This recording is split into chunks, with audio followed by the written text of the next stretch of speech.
Rossi's thread, 3-pack of pre-threaded weaving needles. No more traditional needle and thread. The pre-threaded weaving needles speed up your time, it makes it more sanitary and sufficient, and now the needles are disposable. Right now we're going to be performing the braidless sew-in.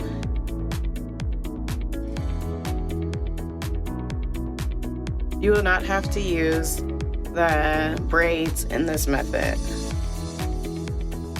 Instead, you replace it with the beads. You don't need a full 17-pack of pre-threaded weaving needles. This technique is just mainly for people who want to add fullness and maybe a little bit of length. Right now, I'm just peeling back the sticker, and as you'll see, the needles are already threaded.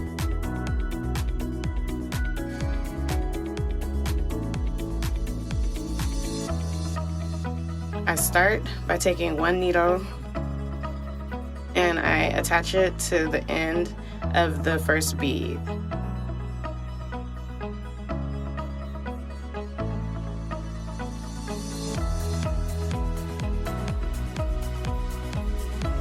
Then I measure a piece of the weft hair from the first bead all the way to the last bead. I cut off the excess, and this is what I'll be sewing down.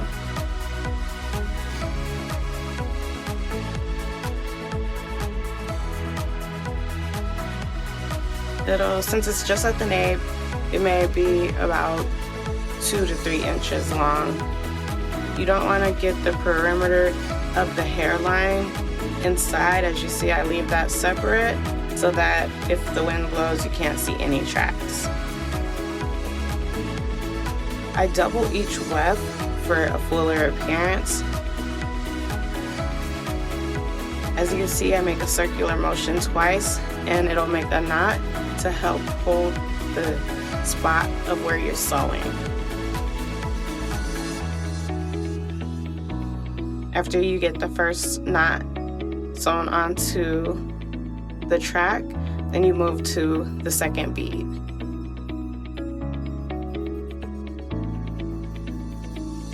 You don't have to pull tightly, you're more so just laying the track onto the next section. Too much pulling and too much grip will cause pain to your clients.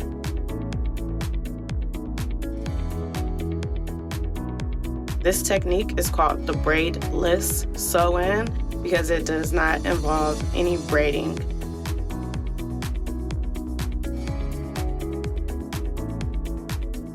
Now I move into the fourth bead, circle around twice. Before moving to the fifth bead, I have a little bit of excess weft that needs to be cut off and removed. After I cut it, I sew down the remaining bit of the weft. Come back across all the beads just to make sure that it's more secure and a sturdier foundation. In slow motion, I'm going to show you. You wrap twice and you pull the needle right through the thread, which makes a safety knot.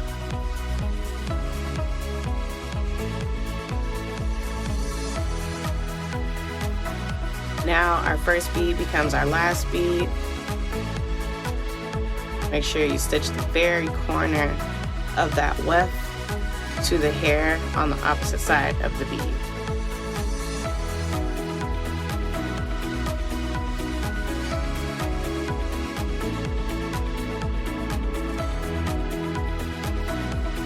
These beads are called microlink beads.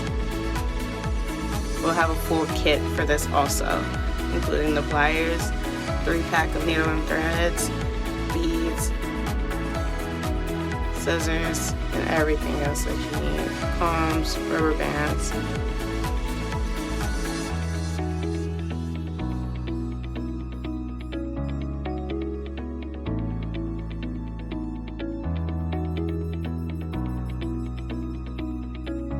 Now you're gonna place a knot on the end and cut off the thread.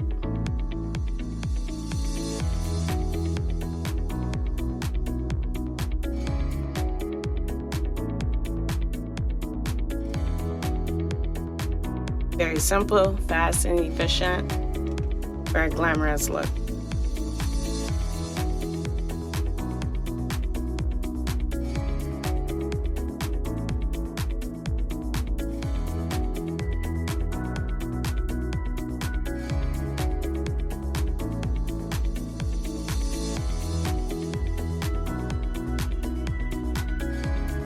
Cut off the excess string.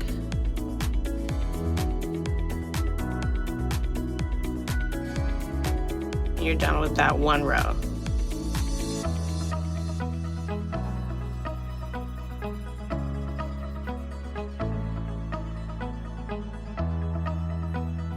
Next row, you part off the hair.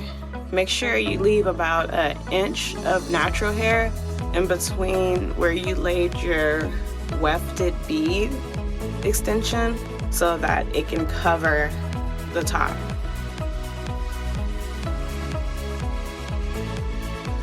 Place that in a rubber band to keep that hair out of the way at the top.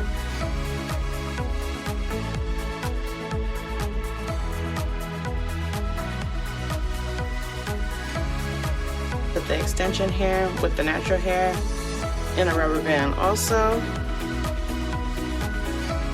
This way, when you're getting your next set of beads, you won't accidentally pull in hair from the natural hair that's covering the weft.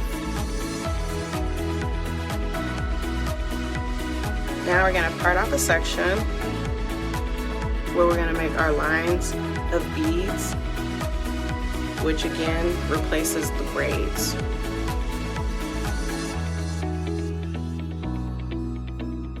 You don't want that to be too thick. The wefts are only about a half an inch long, not very thick, so you don't need to add much hair inside of the beads.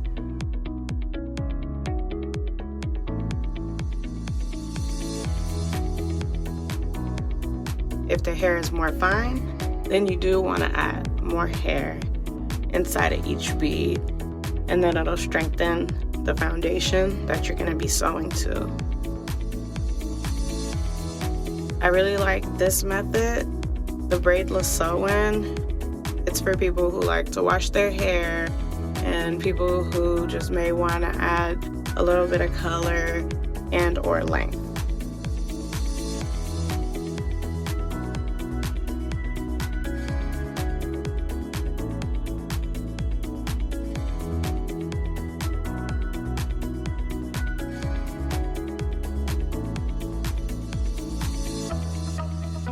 Part off a section about a half an inch of the hair going across and slide the bead on.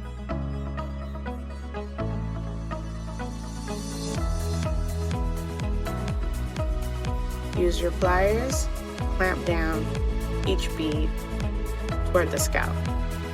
Leave just enough room to get the needle underneath so that it doesn't cause discomfort for your client after it's sewn in. I've used 2 needles to attach the middle so that the corner does not slide, and it gives me more of a guide so that I know which part is the center, so when I get to the ends I don't have too much slack.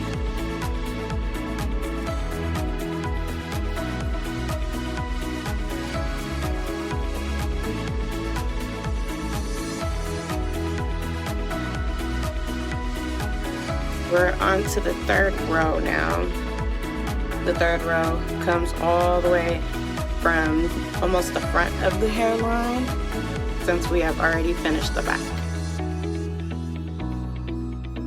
This is the convenience of using 2 needles, because then I won't have to stop using the first needle so that I can secure the weft in the middle of the head.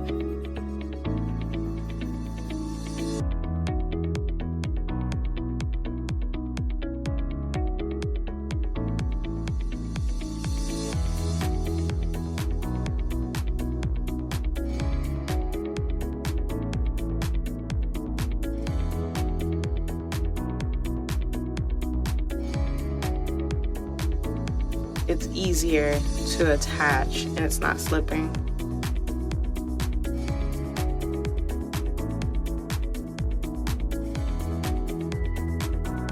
I always use the double blind stitch, and sometimes I don't circle around the needle twice to make the security knot.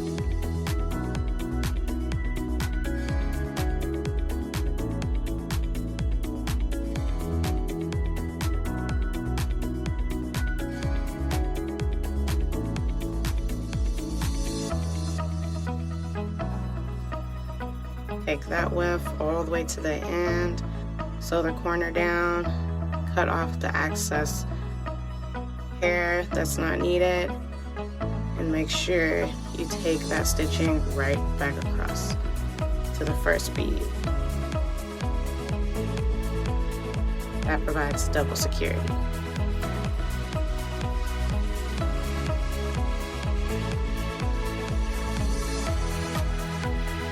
This thread is ending, and luckily I still have the second needle already in place, so then it allows me to stitch down the rest of the weft without having to stop and thread a needle.